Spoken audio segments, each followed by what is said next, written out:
खबर उत्तराखंड से सामने आ रही है, जहां बद्रीनाथ धाम में ग्लेशियर टूटा है और इसमें बद्रीनाथ चमोली हाईवे पर ग्लेशियर टूट जाता है, जाकर गिर जाता है। सड़क निर्माण में जुटे 57 मजदूर इसमें फंसे हुए हैं। 10 मजदूरों का रेस्क्यू किया गया है। बर्फ में अभी भी 47 के आसपास मजदूर फंसे होने की संभावना जताई जा रही है। मौसम ने एक बार फिर से करवट ली है और इस करवट बदलने के साथ ही हिमालय क्षेत्र में बर्फबारी हो रही है। निचले इलाकों में बारिश होने लगी है। 2 दिनों से बद्रीनाथ धाम में बर्फबारी शुरू है। बर्फबारी के कारण एक बड़ी तबाही मच गई है, जिसकी वजह से बद्रीनाथ में ग्लेशियर टूट गया है। इससे 57 मजदूर बर्फ के नीचे दब गए थे। हालांकि 10 मजदूरों को बचा लिया गया है। बाकी का रेस्क्यू लगातार जारी है।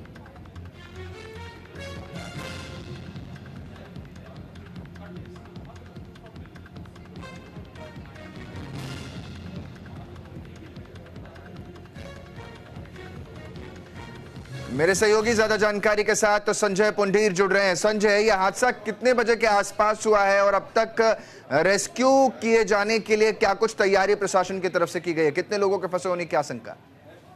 देखिए, उत्तराखंड के चमोली जिले की घटना है, जहाँ बीआरओ के ठेकेदार के तहत कार्य चल रहा था और शुरुआती दौर में वहां 57 मजदूर दबने की जो पूरा घटना थी वो बताई जा रही थी। लेकिन जिस तरह वहां तमाम जो टीम है रेस्क्यू कर रही है, अभी तक 10 से ज्यादा लोगों को वहां सुरक्षित बाहर निकाल लिया गया है। साथ ही साथ जो वहां के अधिकारी, उनका यही कहना है कि जल्द से जल्द सभी को सुरक्षित बाहर निकाल लिया जाएगा, क्योंकि लगातार हम देख रहे हैं कि उत्तराखंड में मौसम का मिजाज बदल रहा है। तो ऐसे में वहां ग्लेशियर टूटने की जो खबर है, उसके बाद ये घटना सामने आई है। और यही कहना है कि जो तमाम जो अधिकारी है वहां पर पहुंचे हुए हैं, लगातार उनको जो मजदूर है उनको बाहर निकालने का प्रयास लगातार किया जा रहा है। एसडीआरएफ, एनडीआरएफ, तमाम जो टीम है वो वहां मौके पर पहुंच गई है, क्योंकि हम लगातार देख रहे हैं कि कल रात से ही जो उत्तराखंड का मौसम है वो खराब हो रहा है। पहाड़ों में लगातार बारिश हो रही है और बर्फबारी हो रही है। तो कहीं ना कहीं अभी जो मजदूर है वो 10 से ज्यादा मजदूर बाहर निकाल लिए गए हैं और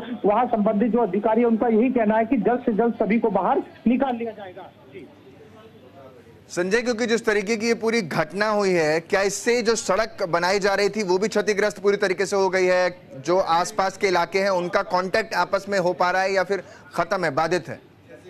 देखिए, कई रास्ते अवरुद्ध हो गए हैं। हालांकि जब वहां पे जो निर्माण कार्य है वो चल रहा था, क्योंकि हमने देखा है कि उत्तराखंड में बड़ी तेजी से विकास कार्य हो रहे हैं और यही वजह है कि लगातार मुख्यमंत्री पुष्कर सिंह धामी ने भी कहा है कि जो अधूरे कार्य है उनको जल्द से जल्द पूरा कर लेना चाहिए। और लगातार हमने देखा है कि जो बद्रीनाथ है उसके पास माना गांव पड़ता है, वहां पर ये बीआरओ के ठेकेदार के द्वारा यहाँ कार्य चल रहा था। करीब 57 से ज्यादा मजदूर इस कार्य को कर रहे थे। जिस तरह से ये घटना हुई है, कहीं ना कहीं इसको लेकर पूरी तरह से प्रशासनिक की टीमें हैं वो यहाँ पर अलर्ट दिखाई दे रही है। साथ ही साथ जो एनडीआरएफ की बात की जाए या तमाम जो पुलिस बल है वो वहां पर पहुंचा है और जल्द से जल्द उन मजदूरों को सुरक्षित बाहर निकालने की बात कर रहा है। क्या लगता है कब तक जो बचे हुए मजदूर हैं उन्हें यहाँ पर सुरक्षित बाहर निकाल लिया जाएगा? देखिए, संबंधित अधिकारी जो है उनका यही कहना है कि जल्द से जल्द सभी मजदूरों को बाहर निकाल लिया जाएगा। और इसके अलावा अगर मार्गों की बात की जाए तो कई रास्ते ऐसे हैं जो पूरी तरह बंद हो गए हैं, उनको भी खोलने का प्रयास किया जा रहा है, क्योंकि जब पहाड़ों में बर्फबारी होती है तो उसका लुत्फ उठाने के लिए देश के कोने कोने से जो पर्यटक होते हैं वो उत्तराखंड की हंसी वादियों का लुत्फ उठाते हैं। यही वजह है कि वहां पर जो लोग हैं वो भी कहीं ना कहीं परेशानी का सामना कर रहे हैं, क्योंकि जब रास्ते बंद हो जाते हैं तो जो पर्यटक होते हैं उन्हें भी आने जाने में काफी दिक्कतें होती है। जी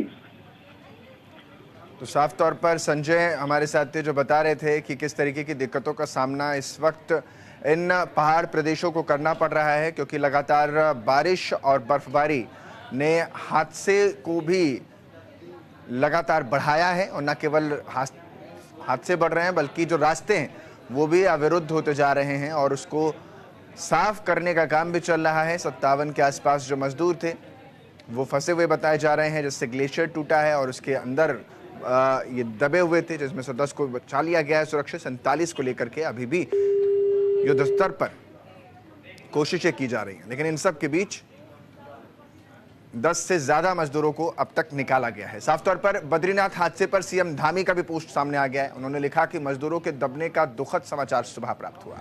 मजदूरों के लिए राहत और बचाव कार्य किया जा रहा है। सोशल मीडिया प्लेटफॉर्म एक्स, जिसको पूर्व में ट्विटर कहते थे, वहां पर उन्होंने ये पोस्ट किया है। मजदूरों के दबने का दुख और यह दुखद समाचार उन्हें जैसे प्राप्त हुआ है। उनके लिए राहत बचाव कार्य जारी है, ये वो लिखते हैं, और जल्द से जल्द स्थिति को नियंत्रित करने की दिशा में सरकार आगे बढ़ रही है।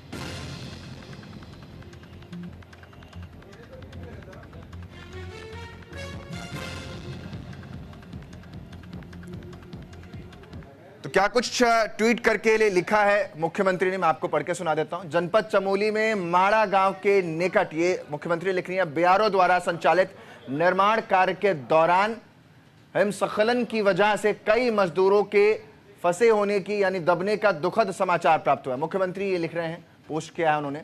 आईटीबीपी, बीआरओ और अन्य बचाव दल द्वारा वहां पर लगातार रेस्क्यू किया जा रहा है, राहत और बचाव कार्य संचालित किया जा रहा है।